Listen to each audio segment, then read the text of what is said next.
All right, welcome. Let's get started, shall we? And we are going to get into investigating Antony and Cleopatra, and we will have a tragedy mingled with our history. So let's begin with some background. And first, the play is considered to be written in 1616 or 1617. It was registered for publication in May 20th, 1608, and is thought to have influenced Samuel Daniel's Cleopatra that was published, quote unquote, newly altered in 1607. So that's sort of fun. That this play would then become sort of a history of our own. Of its own. As was mentioned when we talked about King Lear, this play is a contemporary of King Lear and Macbeth. And even so, the focus is vastly different from the two because it moves back and forth across the Mediterranean in its epic survey of characters and events. So it's vastly different from those other two. In fact, when we get to the numbers of characters in each play and the proper names for the characters, you'll see that we had 14 characters in King Lear, and we were kind of like, how do we manage this? And then in Macbeth, there are 18 characters, and drum roll please for Antony and Cleopatra, a whopping 31 named characters. So you might want to make some note cards. You might want to do something to keep things straight, keep characters straight in your mind. The names are a little bit different, so that's something to keep in mind too. The other thing that Shakespeare does rather differently in this play is that he dispenses with classical rules of drama. First, he flouts Aristotle's unities. And we've mentioned this before, but Aristotle described the drama of an earlier age in his important work called On the Art of Poetry. And those who followed the precepts of that work called the discipline structure that Aristotle mentions the three unities. And the three unities, you might already be guessing what they are: unity of place, unity of time, and unity of action.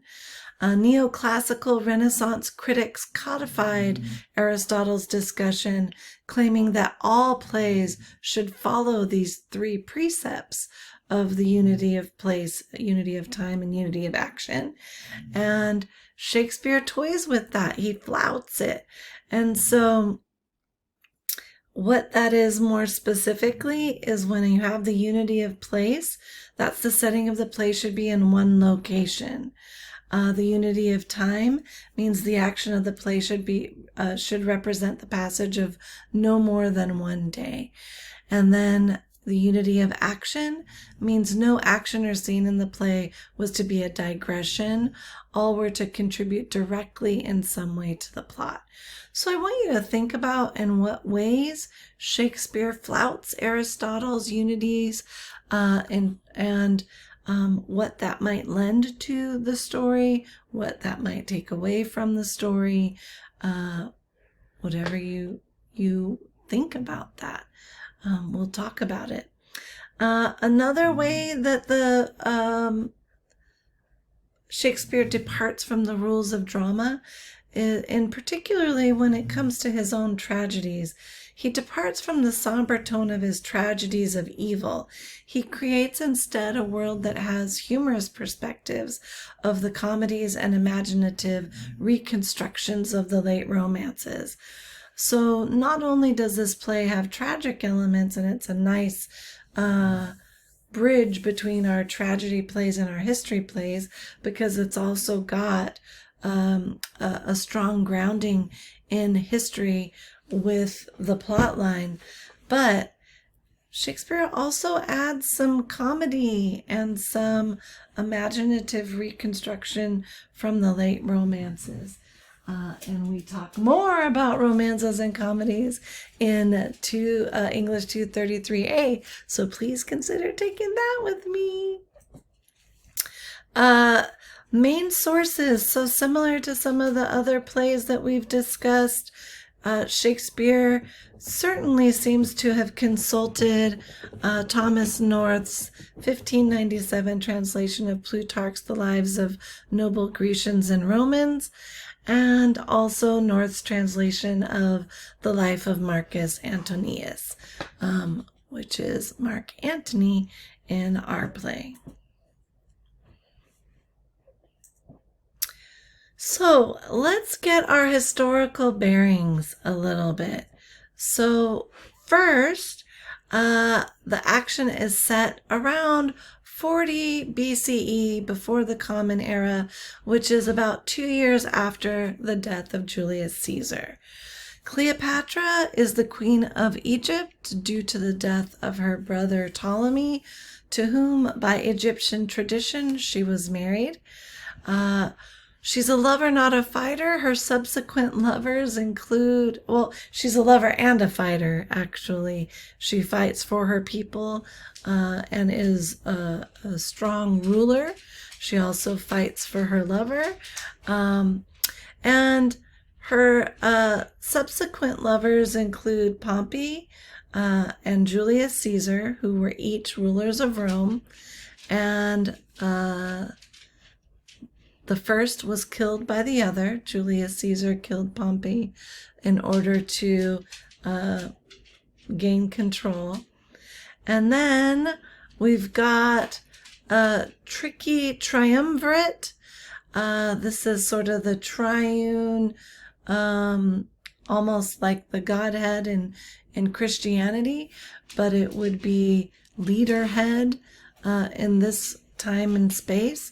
So after the death of Julius Caesar, who was killed by Brutus, who was then killed by Antony, a triumvirate was set up by which the known world was divided into 3 parts. And the 3 rulers were Mark Antony, Octavius Caesar, Julius Caesar's nephew and adopted son, and Oedipus.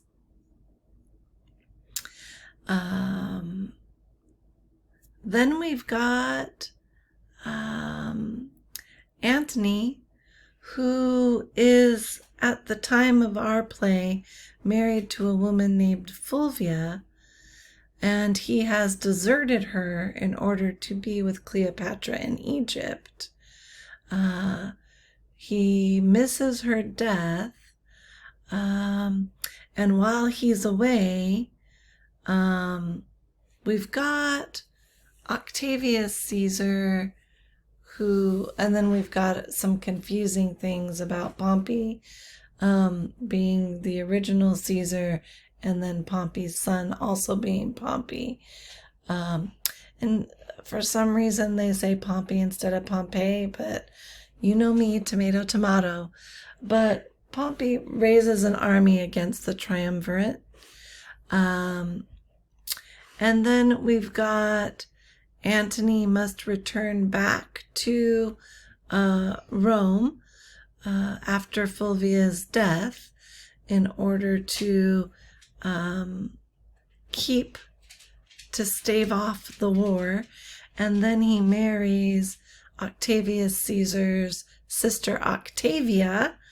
They like to use the masculine and feminine names for the same people in the family, just to make it that much easier for us to keep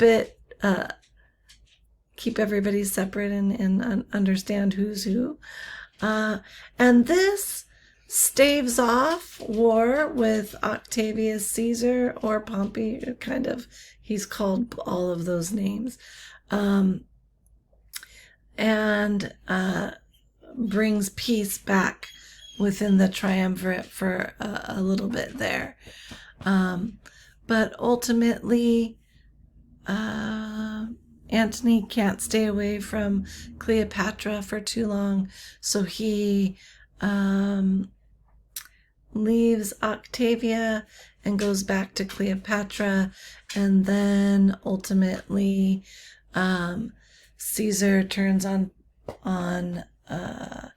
Antony and Lepidus and raises an army to depose Antony, and then with the tragedy everybody becomes killed off, and ultimately Octavius Caesar rules the day, and the triumvirate is dissolved.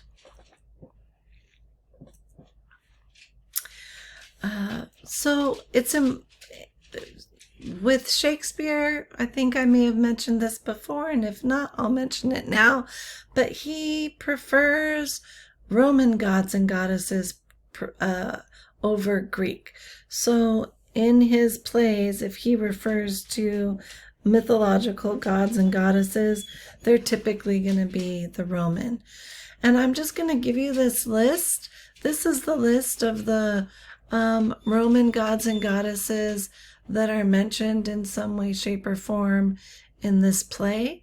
And this is just a real quick review of who's who and what's what, so that you can make meaning of the different allusions. And why do you think Shakespeare would include so many allusions to different gods and goddesses in the play? And that think about Antony and Cleopatra's characters, how the grandiose view they have of themselves. Is their mythology being set on the same level as these other gods and goddesses? So you want to keep that in mind. There are also, it's primarily Isis who's mentioned, and I brought in Osiris because I think it's important to know sort of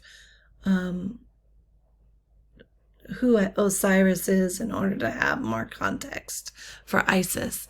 But Isis is certainly the Egyptian goddess who Cleopatra and her handmaidens would be revering and worshiping. So I think it's important for us to know who this is and what her background is. Themes and commentary. What are the different themes, and what commentary do you think Shakespeare is making about these themes? We will be discussing these. Some of the questions I have posted and will post on Canvas relate to these ideas. And I want you to just keep them in mind and look for them and see what stands out to you.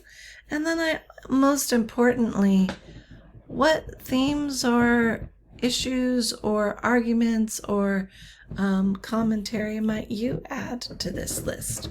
And do please keep these in mind and share in our discussions what you think about these themes and what sort of commentary you think Shakespeare is offering, and what arguments about these ideas you think he might be making. And that's it. Here are a few artistic renditions of Cleopatra and Antony and Cleopatra. This is the barge scene that is described in the play, and I very much look forward to delving into this play with you. Hope you enjoy it.